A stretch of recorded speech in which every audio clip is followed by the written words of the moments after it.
ज्ञान वो है जो भूले भटके को राह दिखा दे। ज्ञान वो है जो हमें मनुष्य जीवन के उद्देश्य का ज्ञान कराए और उसे पाने के लिए उत्साह और उमंग भर दे। कुछ ऐसा ही ज्ञान है कबीर साहिब जी का।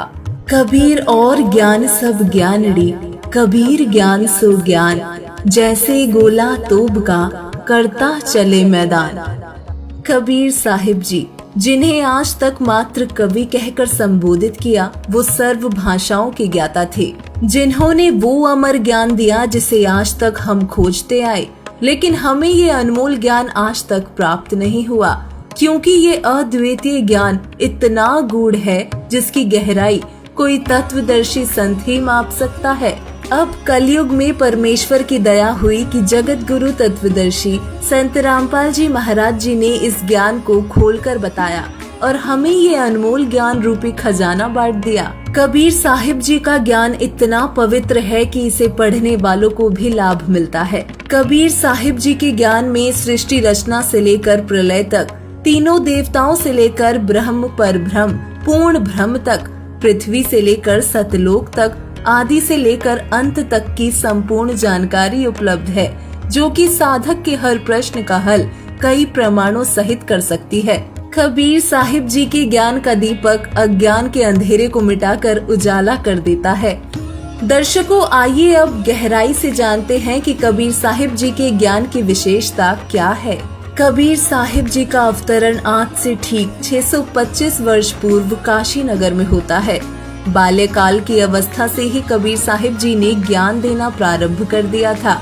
लोकोक्तियों के माध्यम से सृष्टि के आदि और अंत का ज्ञान कराया।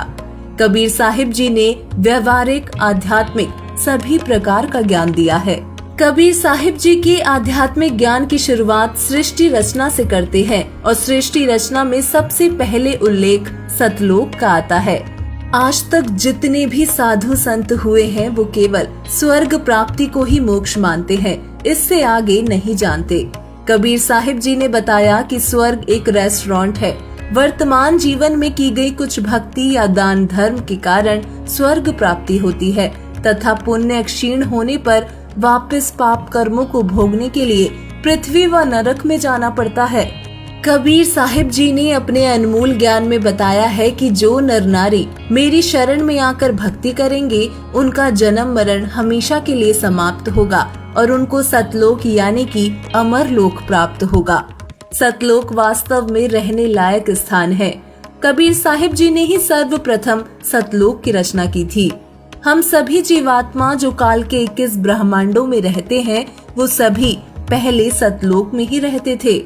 काल ब्रह्म के साथ यहाँ आकर हम ये जन्म मृत्यु का दुख व साथ में 84 लाख प्रकार की योनियों में कष्ट उठा रहे हैं। कबीर साहिब जी आगे बताते हुए कहते हैं कि जिस पृथ्वी लोक में हम रह रहे हैं वो 21 ब्रह्मांड में आता है। कबीर साहिब जी ने ही 21 ब्रह्मांड काल को दिए थे, इसलिए कबीर साहिब जी ही इनका रहस्य जानते हैं।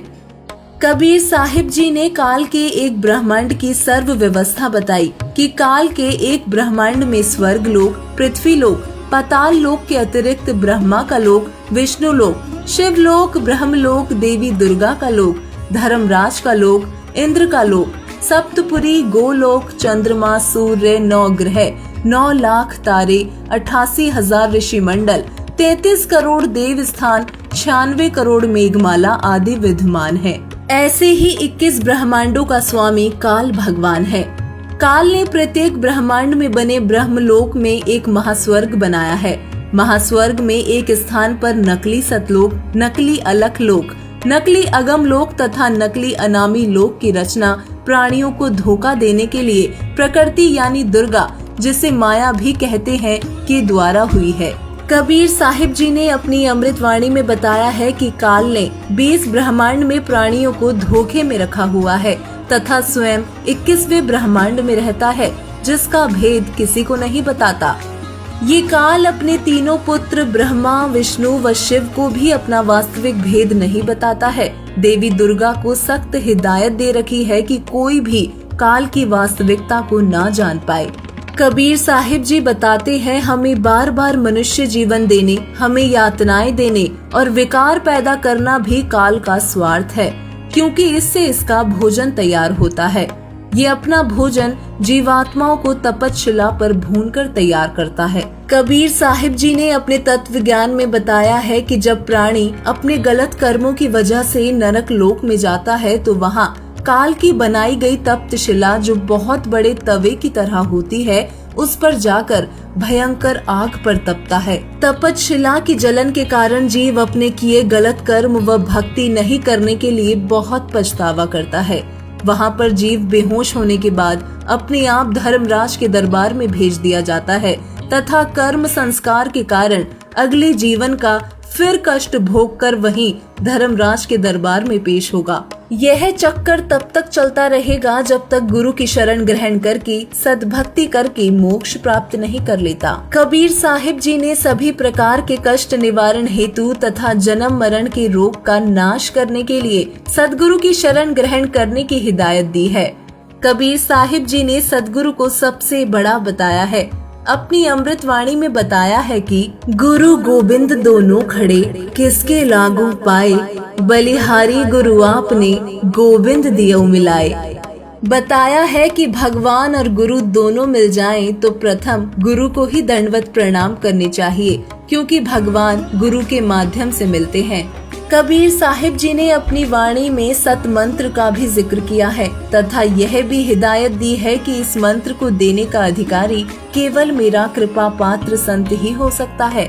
सतनाम ऐसा मंत्र है जो हमें हर एक पाप से मुक्ति दिला सकता है तथा जन्म मरण से छुटकारा भी। वर्तमान में अनेक संत हैं जो सतनाम का गुणगान तो बहुत करते हैं, मगर वास्तविकता में सतनाम क्या है ये नहीं जानते। वर्तमान में पूर्ण परमात्मा कबीर साहिब जी के उत्तराधिकारी संत रामपाल जी महाराज हैं, जो कबीर साहिब जी की वास्तविक भक्ति से साधक भक्त को काल के 21 व परब्रह्म के 7 संख ब्रह्मांडों से पार उतार सकते हैं। सर्व जन समुदाय से प्रार्थना है कि वर्तमान में संत रामपाल जी महाराज जी के बताए भक्ति मार्ग को समझें व भक्ति करके काल की जाल से निकले। वर्तमान में मानसिक, शारीरिक व आर्थिक लाभ प्राप्त करने के लिए संत रामपाल जी महाराज जी के ज्ञान को स्वीकार करें।